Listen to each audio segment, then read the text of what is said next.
Vous êtes-vous déjà demandé ce qui se passe en coulisses du monde spirituel lorsque nous nous engageons dans le jeûne et la prière?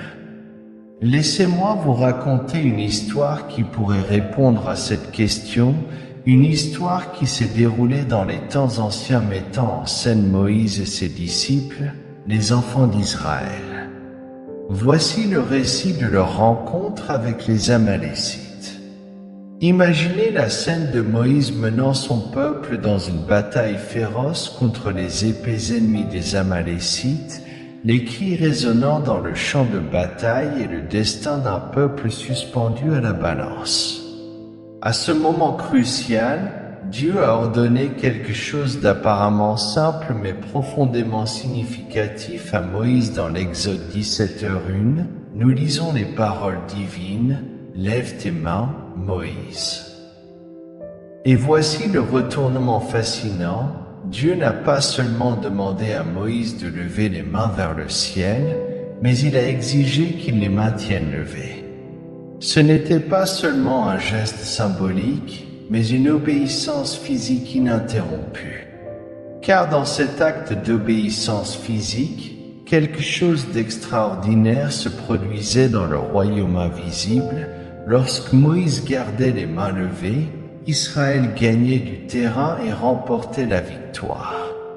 Cependant, lorsque le chef baissait ses bras fatigués, les Amalécites prévalaient.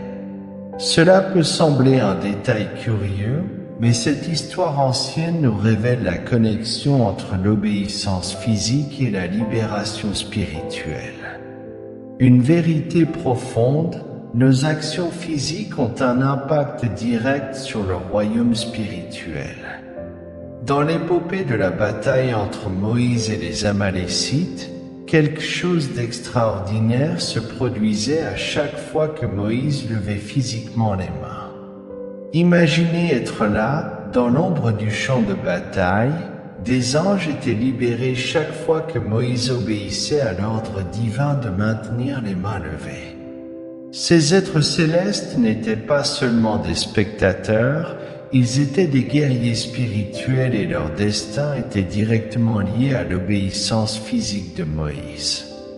Hébreux 1h14 nous dit que les anges sont des esprits ministériels envoyés pour servir ceux qui hériteront du salut, et dans le même chapitre, Hébreux 1h7 révèle que ces messagers célestes sont comme des flammes de feu, des êtres de l'air, du vent et du feu dont l'action transcendante se manifeste en réponse à nos actions physiques. Voici le point crucial de la question. Tandis que Moïse tenait ses mains levées, le champ de bataille changeait, des anges étaient libérés et la victoire se rapprochait. Tout cela parce qu'il agissait physiquement en obéissance à la guidance divine. Mais quand ses mains tombaient, l'ennemi gagnait du terrain et triomphait. 1 Timothée 2h8 nous exhorte à prier avec des mains saintes levées, sans colère ni controverse. Ce passage souligne l'importance des actions physiques dans la sphère spirituelle. Ce n'est pas seulement un geste symbolique, mais un acte qui peut changer le cours de la bataille spirituelle. Je vous invite donc à réfléchir sur le sens du mot colère. Lorsque Dieu nous demande d'accomplir une action physique dans le cadre de notre obéissance spirituelle, il ne veut pas que nous le fassions avec colère ou doute. L'acte d'obéir physiquement à sa guidance ne doit pas être un fardeau, mais plutôt un acte de foi et de soumission. Combien de fois remettons-nous en question les instructions divines? Quand Dieu nous demande de lever les mains, évitons de résister ou de demander pourquoi. La réalité est que l'obéissance physique est un pont direct vers la libération spirituelle. C'est une vérité qui transcende les émotions et l'intellect. Parfois, dans la société moderne, nous réduisons notre connexion avec Dieu à de simples sentiments et réflexions intellectuelles. Pourtant, Dieu nous rappelle que parfois, il requiert un acte physique d'obéissance avant de libérer des récompenses spirituelles. Le jeûne, par exemple, est l'un de ces actes. Quand nous jeûnons, nous ne faisons pas seulement taire nos désirs physiques, mais nous démontrons aussi notre obéissance et notre foi. Cette action physique est le lien entre notre foi interne et les bénédictions spirituelles que Dieu désire répandre sur nous. Ne sous-estimez pas le pouvoir de l'obéissance physique dans votre parcours spirituel.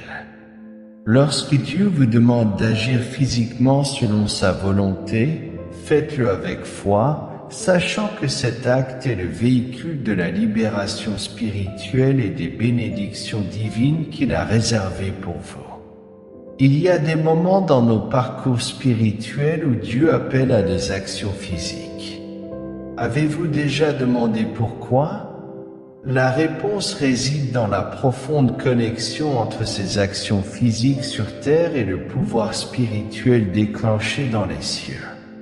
Regardez Moïse, les mains levées, comme un exemple.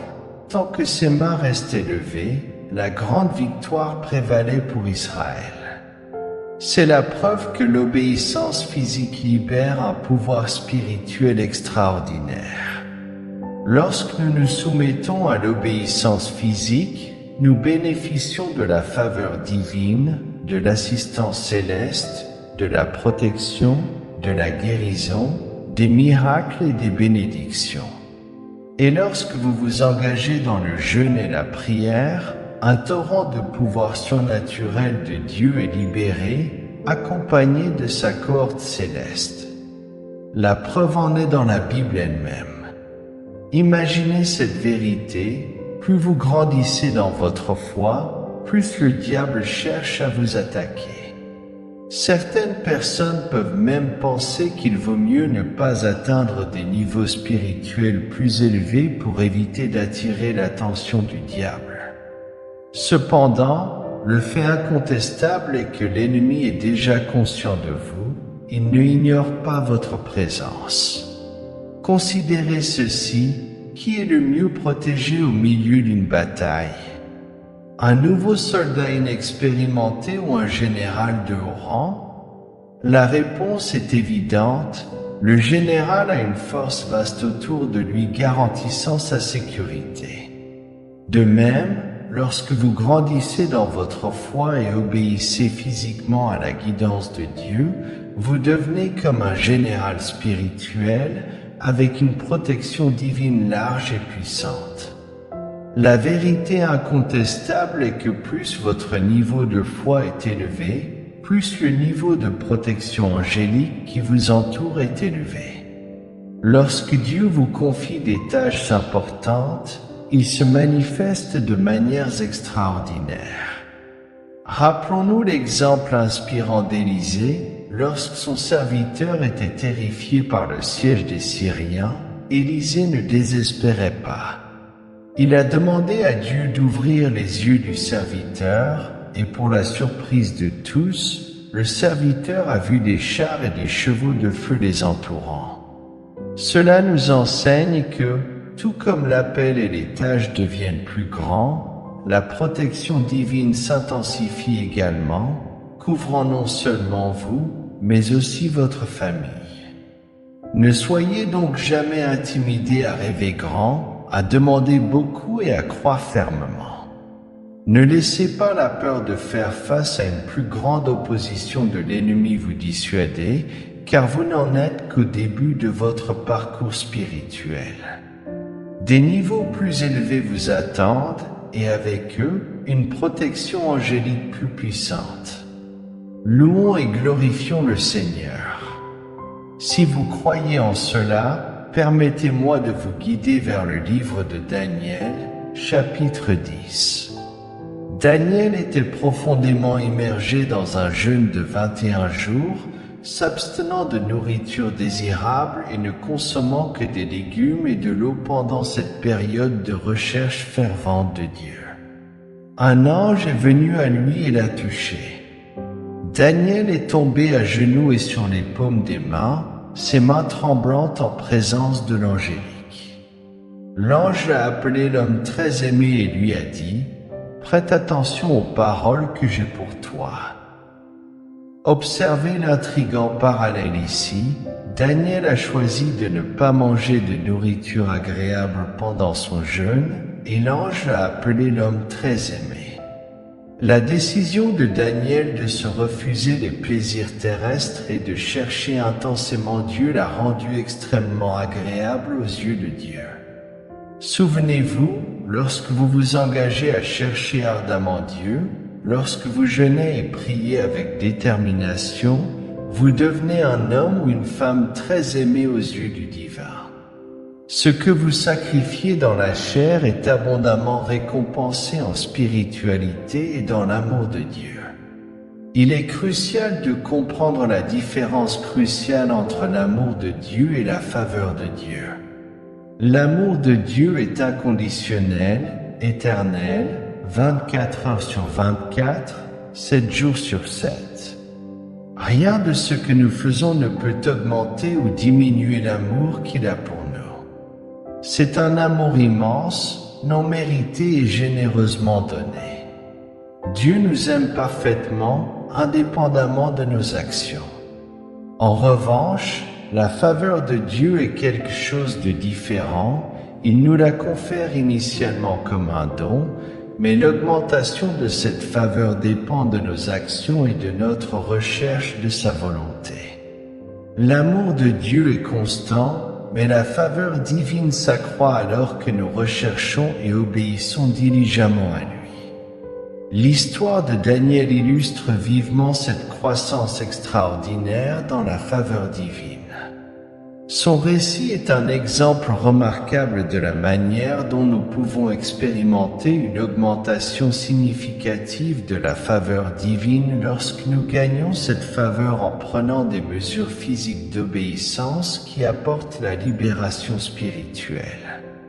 Dieu répand alors sa faveur et ses bénédictions sur nous, des miracles se produisent et les bénédictions affluent abondamment. Dieu nous élève à des niveaux que nous n'aurions jamais imaginés. Tout cela se produit non pas en raison de notre propre capacité au mérite, mais parce que nous choisissons d'obéir et de sacrifier. Daniel, homme très aimé, écoute les paroles que j'ai pour toi, lève-toi, car je t'ai été envoyé. Ces mots ont résonné dans le cœur de Daniel alors qu'un ange avec un message céleste apparaissait devant lui. Cependant, le message que cet ange apportait n'était pas seulement une annonce, mais une révélation extraordinaire du pouvoir divin. L'ange a continué en disant à Daniel de ne pas craindre, car dès le premier jour où il a cherché à comprendre et s'est humilié devant son Dieu, ses paroles ont été entendues et l'ange est venu à cause de lui. Mais l'histoire prend un tournant surprenant lorsque l'ange révèle qu'il était retenu par un pouvoir maléfique, le prince de la Perse, que nous connaissons aujourd'hui comme l'Iran.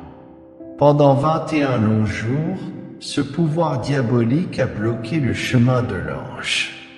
Pourquoi Daniel a-t-il continué à jeûner et à prier sans relâche pendant tout ce temps?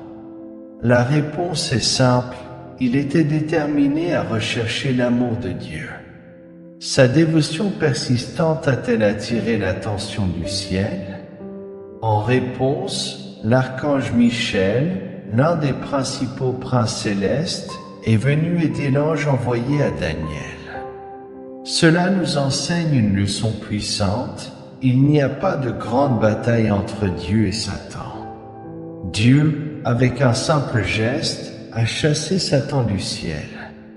La vérité est que l'ennemi ne peut pas résister au pouvoir divin lorsque Dieu envoie ses forces angéliques au combat.